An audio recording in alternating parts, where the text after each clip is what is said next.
الرجيم بسم الله الرحمن الرحيم رب اشرح لي صدري ويسر لي أمري واحلل عقدة من لساني يفقهوا قولي السلام عليكم ورحمة الله وبركاته. With hearts full of gratitude and hope, I extend my sincerest congratulations to the Mora International Student Association for organizing this third Islamic conference, Ilim called Knowledge of the Heart, with the theme Enlightening Hearts to Al-Hadi, the Divine Guide to the Right Path. This gathering is a reflection of our unwavering commitment to faith, knowledge, and the pursuit of truth. The very principles that have shaped the Bangsamoro struggle and continue to guide the Bangsamoro Autonomous Region in Muslim Mindanao toward a brighter future.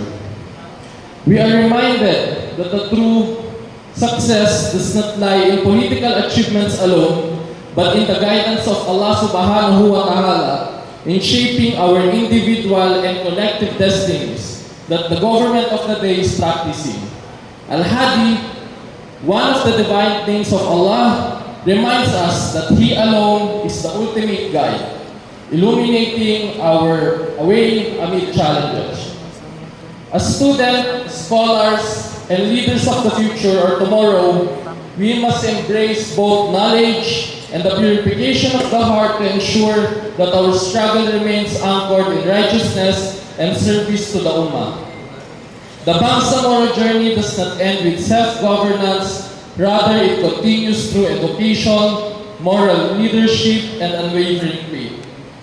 May this symposium serve as a platform of deep reflection and inspiration, strengthening our commitment to the right path as guided by the Quran, Sunnah, and the lessons of our history as the Bangsamoro people.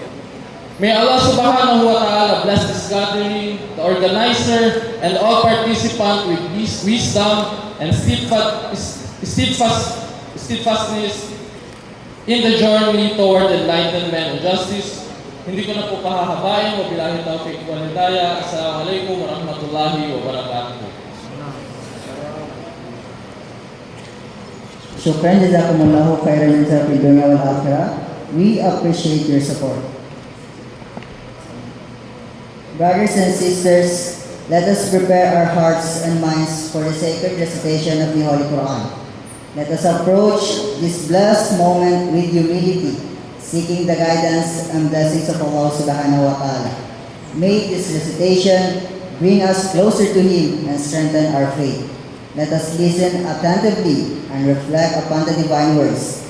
Just what Allah subhanahu wa ta'ala said in the Holy Quran, وَإِذَا قُرِئَ الْقُرْآنُ فَاسْتَمِعُوا لَهُ وَأَنصِتُوا لَعَلَّكُمْ تُرْحَمُونَ.